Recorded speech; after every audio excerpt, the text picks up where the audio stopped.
On the night of February 1st, the Russian Aerospace Forces, together with the missile forces, launched a massive missile strike on military installations in Ukraine. It is noteworthy that this Russian missile attack is still ongoing. While you're watching this video, Russian ballistic and cruise missiles continue to rain down on the military installations of the Ukrainian Army and NATO forces. It is reliably known that 7 units of Tu-95MS and 5 units of Tu-22M3 strategic bombers are participating in this attack.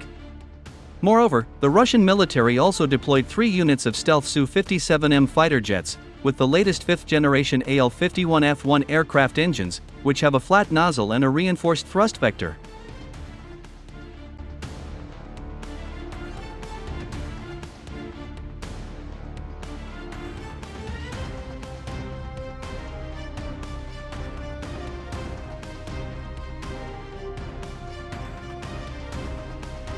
It is worth noting that an hour before these Russian bombers and fighter jets took off, the territory of Ukraine was attacked by dozens of kamikaze drones of various types, including the well-known geranium drones. This was done to maximize the overload of Ukrainian and Western air defense systems in the southern, central, eastern, and western parts of Ukraine. That is mainly the reason why the Russian missile attacks are so effective.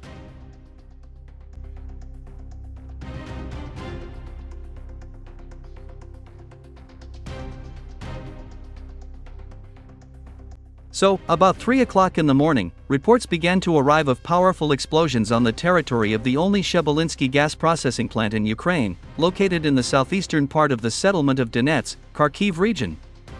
Witnesses reported that a fire broke out on the plant's property so intense that firefighters had to request firefighting helicopters.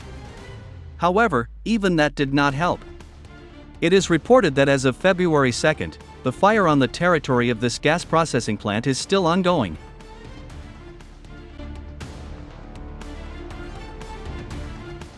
At about the 5th hour of the morning, independent monitoring services, as well as numerous witnesses, began recording powerful explosions in cities such as Kharkiv, Balaklia, Poltava, Mirgorod, Starokostiantynov, and Odessa. It is well known that in the northwestern part of Kharkiv, Russian missiles destroyed a classified weapons depot, located in the basement of a local dormitory. The Ukrainian military stored Western weapons and dozens of FPV drones there.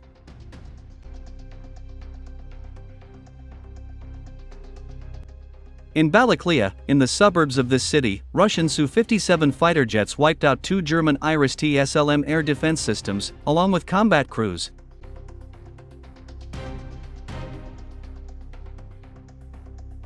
In Poltava, in the central part of this city, a rather powerful explosion was recorded. Unfortunately, as of February 2, 2025, there is still no data on what exactly Russian missiles destroyed in this city.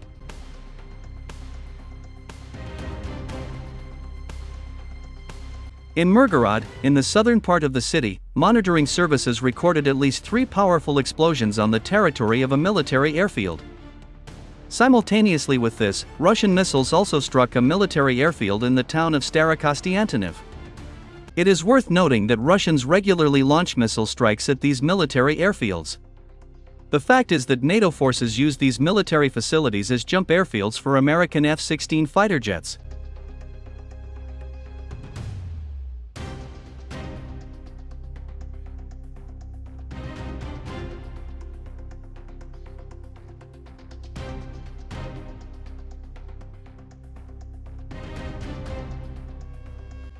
And finally in Odessa, in the western part of the city, Russian Kh-101 and Iskander-M missiles struck the 5-star Hotel BRISTOL. As it turned out, during the missile attack, senior officers of European intelligence agencies were holding a meeting with Ukrainian officers from the Ministry of Defense and Security Service of Ukraine at this hotel. It is well known that during this meeting, the Europeans and their Ukrainian counterparts discussed the possible deployment of NATO troops on the territory of Ukraine under the guise of so-called peacekeepers, as well as further military and financial assistance to the Kiev regime, if the United States refuses to help Ukraine. At the moment, employees of the Security Service of Ukraine have introduced the planned interception in Odessa. It is reported that it was the locals who passed on to the Russians the information that high-ranking officers of European countries arrived at this hotel. Local news channels have already confirmed the detention of several suspects. As it turned out, this meeting of European and Ukrainian officers was held in strict secrecy. However, the fact that Russian missiles struck this hotel exactly when a meeting of Ukrainian and European officers was occurring, suggests that Russians continue to receive classified information not only from local residents, but also from their contacts within Ukraine's security structures. Unfortunately, as of February 2, 2025, there is still no data on exactly how many Ukrainian and European officers died during this missile attack. This is mainly due to the fact that the Security Service of Ukraine has classified all information regarding the Russian missile attack on this hotel. However, according to representatives of the Russian underground in Ukraine, immediately after this missile attack, all the city's ambulances headed toward that hotel. All this indicates that dozens of European and Ukrainian officers are under the rubble of this hotel.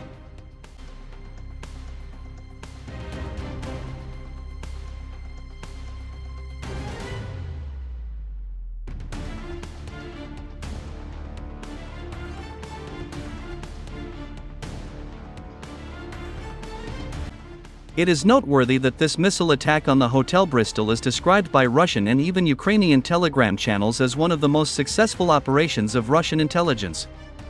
Indeed, the destruction of such a large number of Ukrainian and European officers during their secret meeting indicates that the activities of Russian intelligence in Ukraine are at a very high level.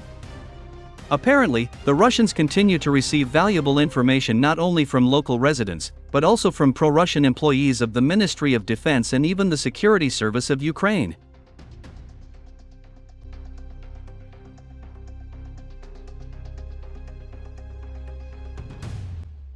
Against this backdrop, Hungarian Foreign Minister Péter Szijjártó called on the West to admit defeat in the confrontation with Moscow. In particular, he said that the West had transferred hundreds of billions of euros to Ukraine, as well as military equipment worth hundreds of billions of euros. In addition, the West has also imposed unprecedented sanctions against Russia. And as a result, the Ukrainian army still continues to retreat steadily in all directions of the front. My dear truth seekers, it is worth noting that Hungary and Slovakia are the only EU countries that have declared from the very beginning that the West and Ukraine will never be able to defeat Russia, and that economic sanctions will cause more damage to the West than to Moscow.